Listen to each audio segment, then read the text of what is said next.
राजस्थान में petrol pump संचालकों ने अपनी कुछ मांगों को लेकर हड़ताल का ऐलान किया है। इसको लेकर 2 दिनों तक पेट्रोल और डीजल नहीं मिल सकेगा। संचालकों का कहना है कि हम वेट में कटौती और डीलर्स के कमीशन में बढ़ोतरी की मांग कर रही हैं, लेकिन इस पर अभी तक सरकार ने ध्यान नहीं दिया।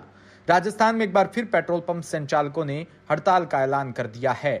इस हड़ताल को लेकर राजस्थान पेट्रोलियम डीलर एसोसिएशन के अध्यक्ष राजेंद्र सिंह ने बताया कि प्रधानमंत्री मोदी ने वेट कम करने की गारंटी दी थी, लेकिन इस पर आज तक कोई निर्णय नहीं हुआ।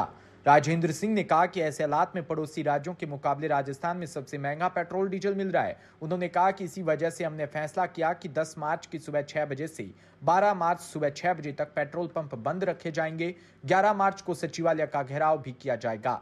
पेट्रोल पंप संचालकों का कहना है कि राजस्थान में बढ़ते हुए वेट की वजह से पेट्रोल पंप संचालकों को लगातार घाटा हो रहा है। हम लंबे वक्त से सरकार से वेट कम करने की मांग कर रहे हैं, लेकिन कोई सुनवाई नहीं हो रही। संत आसाराम जी बापू को उनकी इच्छानुसार चिकित्सा सुविधा उपलब्ध करवाने के लिए बापूजी आसाराम पर हो रहे अन्याय और अत्याचार के विरुद्ध 11 मार्च को जयपुर में विशाल रैली का आयोजन किया जाएगा। रैली 11 मार्च सोमवार को सुबह 11:30 बजे प्रारंभ होगी।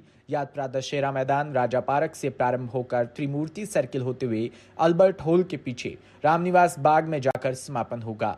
86 वर्षीय संत आसाराम बापू की स्वास्थ्य की स्थिति अत्यंत नाजुक है। बापू आसाराम ने अपना सारा जीवन समाज हित में लगा दिया, फिर भी आज उनके स्वास्थ्य की इतनी गंभीर स्थिति में उन्हें सटीक इलाज के लिए किसी प्रकार की राहत नहीं मिली।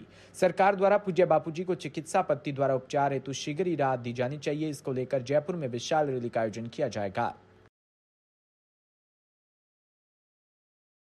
सर, आज हम जयपुर में यहाँ प्रेस कॉन्फ्रेंस कर रहे हैं। 11 तारीख को एक बहुत बड़ी रैली रखी हुई है। बापूजी का स्वास्थ्य बहुत ख़राब है।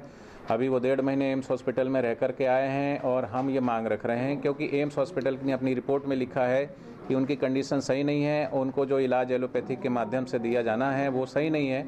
वो बाईपास और स्टंट डलवाने के उसमें नहीं है, क्योंकि 86 वर्ष उनकी आयु है, हीमोग्लोबिन काफ़ी कम है, खतरा बढ़ सकता है। तो बापूजी ने इच्छा जाहिर की है कि उनका ट्रीटमेंट आयुर्वेदिक तरीके से वो अपना इलाज कराना चाहते हैं। उसके लिए कोर्ट से अनुमति चाहिए हमको। इसी बात को लेकर के हम विगत 1.5 महीने से कई बार हमने लगाई, हमारी सुनवाई नहीं हो रही है। उसी मांग को लेकर के हम पूरे देश भर में प्रेस कॉन्फ्रेंस के माध्यम से, माननीय डीसी महोदय के माध्यम से, सांसदों के माध्यम से और राज्य स्तर रैली निकाल करके माननीय मुख्यमंत्री के माध्यम से अपनी आवाज़ जो है वो राज्य सरकार को भी पहुँचे और केंद्र सरकार को भी पहुँचे और माननीय न्यायालय भी हमारी जो है प्रार्थना सुने और बापूजी को जो है आयुर्वेदिक इलाज के लिए उनको अनुमति दी जाए। इसी संबंध में जगह जगह पर हम प्रेस कॉन्फ्रेंस भी कर रहे हैं, रैली भी निकाल रहे हैं। 11 तारीख को आपके यहाँ जयपुर में एक विशाल रैली रखी गई है इसी मांग को लेकर के, और रैली के बाद मुख्यमंत्री जी को ज्ञापन सौंपा जाएगा। मैं रामा भाई, संत आसाराम जी आश्रम, अहमदाबाद। मुख्यमंत्री भजनलाल शर्मा से पीड़िता मंजू गुरबानी ने न्याय की गुहार लगाते हुए मदद मांगी। रानीवाड़ा विधायक रतन देवासी और उसके भाई भरत देवासी लगातार मंजू गुरबानी को उत्पीड़न कर शिकार कर रही हैं। प्रशासन द्वारा कार्रवाई न की जा रही व पीड़िता को न्याय नहीं मिल रहा। पीड़िता मंजू गुरबानी ने मुख्यमंत्री को ज्ञापन देकर विधायक रतन देवासी के खिलाफ मामले की निष्पक्ष जांच कर कार्रवाई की मांग की है। मीडिया से रूबरू होते हुए मंजू गुरबानी ने बताया कि रतन देवासी ने कई बार पीड़िता के साथ गलत हरकत करने की कोशिश करते हुए लज्जा भंग करने के प्रयास किए गए। पीड़िता ने बताया कि अपनी इज्जत बचाने के लिए वो चुप रही और सब सहती रही। देवासी ने इस बात का फायदा उठाया और पीड़िता को बिजनेस में कई तरीके से परेशान करने लगा।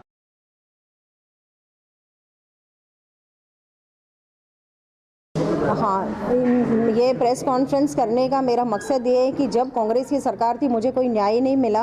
अब मैं चाहती हूँ कि बीजेपी की सरकार इस मामले की कार्रवाई करे और इस मामले की जांच करे। मैं आप लोगों के ज़रिए हमारे जो सीएम साहब हैं श्री भजनलाल जी, माननीय भजनलाल जी शर्मा, मैं चाहती हूँ आप उन तक मेरी आवाज़ पहुँचाएँ कि वो मेरी मदद करें। और ये कांग्रेस का जो अब वर्तमान में विधायक है रानीवाड़ा से 15 साल तक 2-3 बार वो इलेक्शन हार चुका था।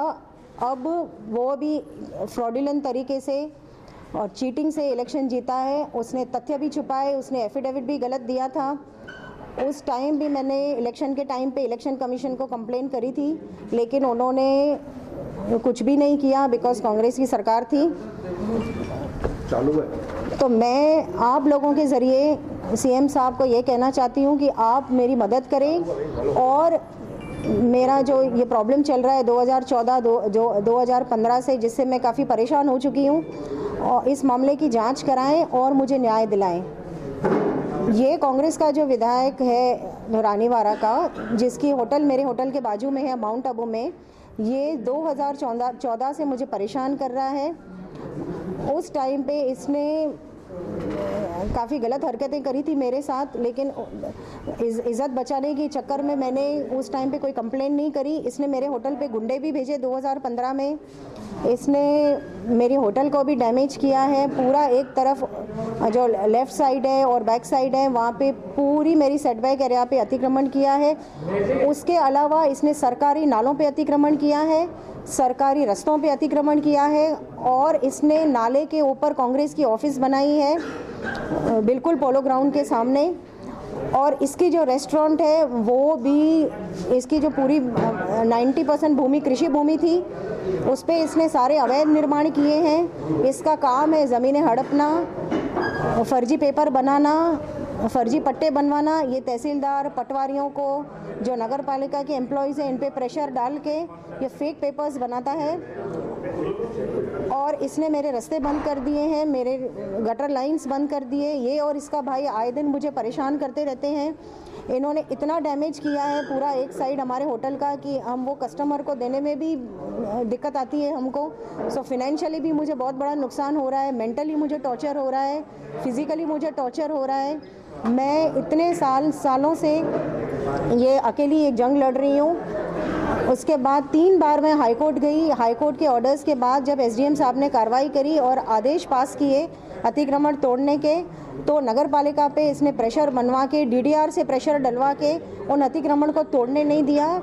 तो मैं चाहती हूँ कि सरकार इसकी जांच करे और मेरी मदद करे।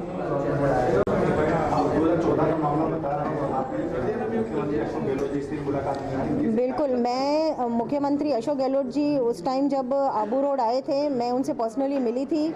मैंने उनको मेरा मामला भी बताया। उसके बाद हमारे यहाँ पुखराज पाराशर जी की जो जन सुनवाई हुई थी, वहाँ पे भी मैंने मेरा मामला बताया। मैं पर्सनली डोटासरा जी से मिली थी जयपुर में, उनके ऑफिस में, वहाँ पे भी मैंने मेरा मामला बताया, लेकिन किसी ने भी मेरी मदद नहीं की और इसको बचाते रहे। झालावाड़ से खबर, जहां राजस्थान आगामी लोकसभा चुनावों के मद्देनजर झालावाड़ में केंद्रीय पुलिस बल सीआरपीएफ व जिला पुलिस ने निकाला संयुक्त फ्लैग मार्च।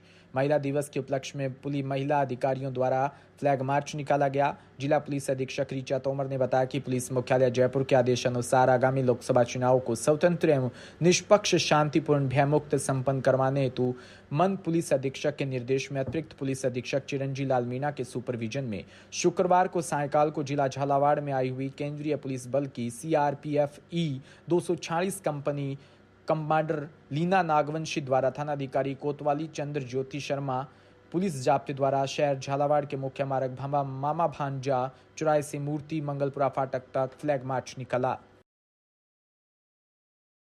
सूरतगढ़ के भोजेवाला से खबर, जहां हादसा हुआ वह मजदूरों से भरी पिकअप अनियंत्रित होकर पलट गई। हादसे में 7 मजदूर घायल हो गए। घायलों को आपातकालीन सेवा 108 एम्बुलेंस गाड़ी से ट्रॉमा सेंटर लाया गया। घायलों का ट्रॉमा सेंटर में इलाज जारी है। सूचना पाकर सिटी पुलिस भी मौके पर पहुंची। वहीं सूरतगढ़ में सामाजिक संस्था यंग मैन क्लब द्वारा वुमेन्स डे पर महिला कर्मचारियों को किया गया सम्मानित। नवनियुक्त सिटी थानाधिकारी सुरेश कुमार को भी पदभार ग्रहण करने पर सम्मानित किया।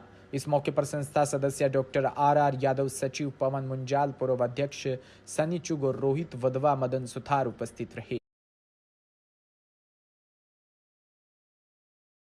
खबर तिमरी से, जहां महाशिवरात्रि पर अपने अहंकार और बुराइयों को दूर करने का संकल्प लेना होगा ताकि हमारे जीवन का उद्देश्य सही मायने में पूरा हो सके। ये बात महाशिवरात्रि महोत्सव पर शिव जयंती कार्यक्रम में मुख्य अतिथि तिमरी प्रधान नीलम भाटिया ने कही। ब्रह्म कुमारी सेंटर प्रभारी बीनू दीदी ने कहा कि हमारे मनोबल को बढ़ाने के लिए हमें परमात्मा की शक्ति की आवश्यकता है, जो हमें साधना से मिलती है।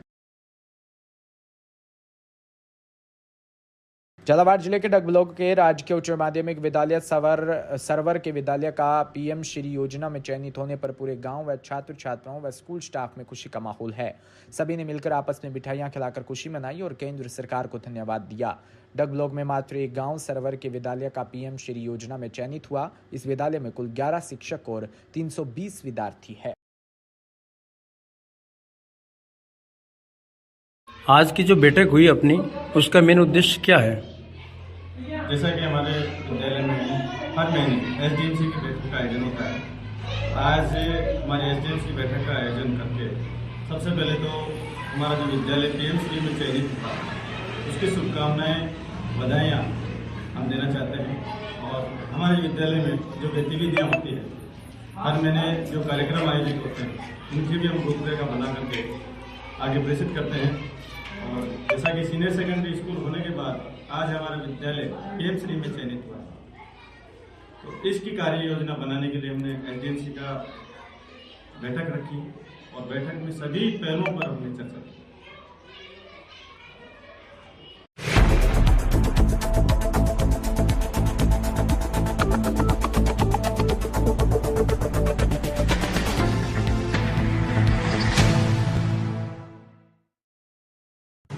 राजस्थान समृद्ध विरासत है इसकी शान, रंग बिरंगी पहचान। अलवर से लेकर जैसलमेर तक, श्री गंगानगर से लेकर प्रतापगढ़ तक, संपूर्ण राजस्थान को कवर करते हैं हम। राजस्थान की हर खबर देखते रहिए डीपीके न्यूज पर।